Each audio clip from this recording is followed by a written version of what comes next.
Hello, fellow translators. So today I wanted to do a quick video about something that's sort of been bothering me. And I don't know, maybe I'm seeing this too much from the agency point of view rather than the translator point of view.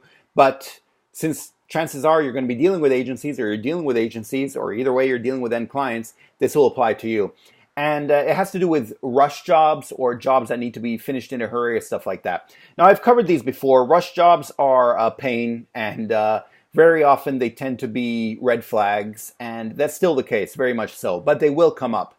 And the good thing about rush jobs and the way to deal with them, and I've mentioned this before, is that you can charge more. If it's a rush job, you can have a rush fee, you can have a rush charge, or whatever you want to call it, and so you can add on an extra amount, either a fixed amount or a percentage or whatever it might be, an amount per word, however it works for you.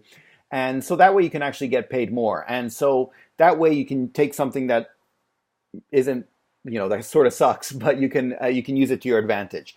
And that's great. And, so these are great, especially when you're first starting out. Sometimes these are opportunities that other people don't want to get and you can get. They are a pain and they might mean late nights working, but it means you can earn more money and you can get a good reputation.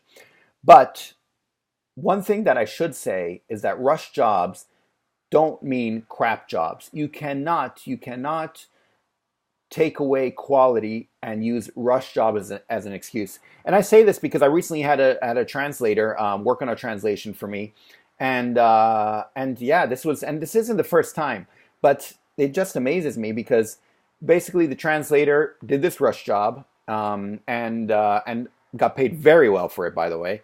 In fact, got paid very well, let's say. And but there were some mistakes in it, which, happens. Mistakes happen all the time. And so I got back in touch. I was like, this, and this, is that okay? Can you look over it? Stuff like that. Truth be told, there were quite a few mistakes. I wasn't too happy about it, but, I sent it back and I said, look, can you look over these quickly? And, I can correct these this and this way, right? That works and stuff like that. And anyway, the translator got back in touch with me and kind of got very defensive about it, let's say, and started talking about, and some things were very obvious, and I had to agree with. Other things, he did all this research and a lot of research to basically prove his point and say, oh no, it's kind of the same and all that, which is fine. All that's fine. What bothered me was at the very end, he said, oh, and by the way, this was a rush job, and I put other work I was working on, aside to do this, and so just keep this in mind when you're looking over this translation. And that bothered me because you don't, if you can't do a good job, you don't accept. That's it. And, so when you do accept a rush job, I understand that it sucks. And that's why you get paid more. Or you just don't accept it. You say, I can't do it in this time. But the moment that you get accepted for a job, you need to crank out the best work that you can do. I don't care how little time is left. And the thing is, by the way, I told this translator I needed it in 2 days, so it's not that rush of a job. And he said, I can finish it within 1 day. I'm like, okay, great. And he finished it within 1 day, but with those mistakes. I mean, I'd much rather have him take the 2 days and have him do a good job and actually look over it. By the way, there were some, several sentences he hadn't even translated. Which means he didn't even run a spell check, I guess, in the target language. But anyway, the fact that he uses, this is a rush job as an excuse kind of bothered me. You can't do that. You absolutely can't do that. The moment you send any translation out there, it's your work and it needs to be your best work. And I've talked about this before in videos, and this is also why I've talked about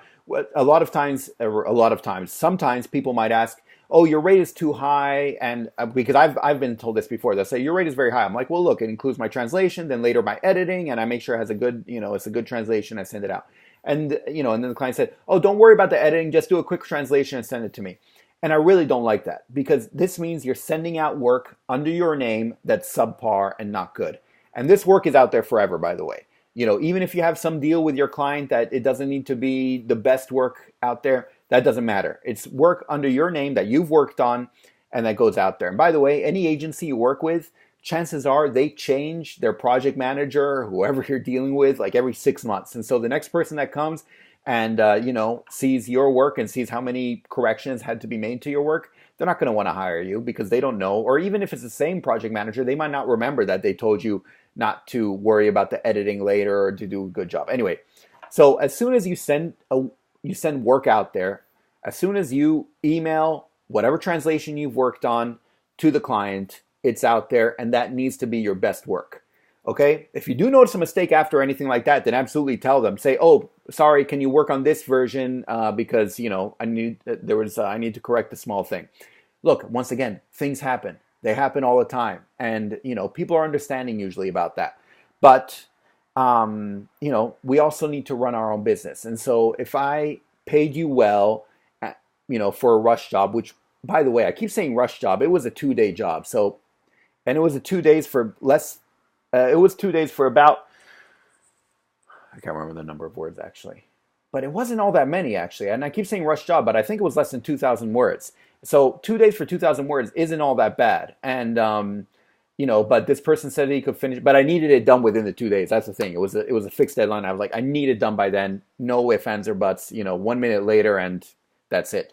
And, this guy's like, I can have it done within 1 day. And I mean, you basically created a rush job out of nothing. And then start saying, "Oh, it's a rush job. That's why I couldn't do a good job."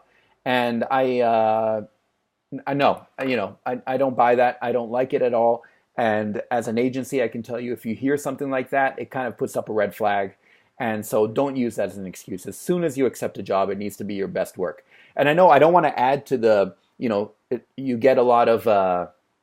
You get very nervous, a lot of trepidation maybe, feeling like, oh, I need to do a good job, and you already have enough, and now you have a rush job and you need to do a good job. But, unfortunately, that's how it is. And, and that's why people who are able to do this, if you are able to do this, by the way, it's really good for you, because you can rise above the pack. Because a lot of people, that's why they don't want to tackle rush jobs or, jobs where they feel, rushed in any way.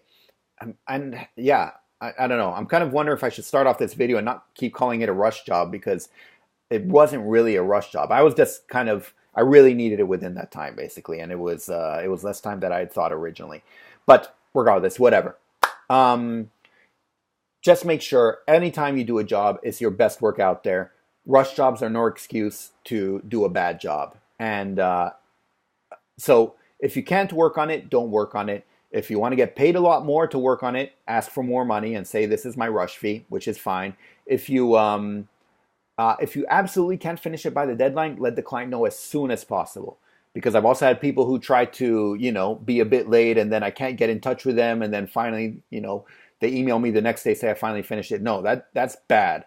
And in fact, I'm thinking of setting up a policy where, I don't know. Anyway. I've had that happen a couple of times. If you're late and you're going to be late, let the client know as soon as possible. Because when people let me know they're going to be late, I can figure it out. I can be like, okay, they're like, "Look, I can translate 2 of these documents, but I can't finish the third one in time." I'm like, "Fine, I'll find someone else to do the third one." And I don't like mixing and matching, but if I have to, I'll do it. And it's we can find a solution, but we need to know. And so you need to communicate with the agency when you do this. So anyway, as you can see, I kind of needed to vent a bit about this. And I don't know, let me know if you think I'm being unfair. But I really think if you send work out there, ahead of time when the deadline is, and you're getting paid more for it, it's not too much to ask to do a good job. And, in fact, I was pretty forgiving about the, egregious mistakes he had made. But it really just bothered me when he said, "Oh, this was a rush job, so what do you expect?" Because I expected for you to do a good job. You accepted it. That's how it works. And anyway, so that's it for now. Hopefully you found this useful. And I do hope you find it useful when even though it's more from an agency perspective in that sense, I hope you find it useful because the agencies are the ones you're going to be dealing with. And so, you can see how, from their eyes, from their perspective, how it looks. And if you do find it useful, don't forget to click thumbs up. Don't forget to subscribe if you haven't. And don't forget also that I have courses. So I have a course on how to be a freelance translator. You can find the link down in the description below. That's the cheapest place to find the course. I have a course coming up on how to set up your own translation agency. Hopefully soon. Hopefully soon. Anyway, I'm sure I'll let you guys know when that happens. And then, otherwise, I'll see you in the next video. where I talk about freelance translation, translation in general, freelance stuff along those lines. I'll see you next time. Okay, thanks. Bye. Savedum!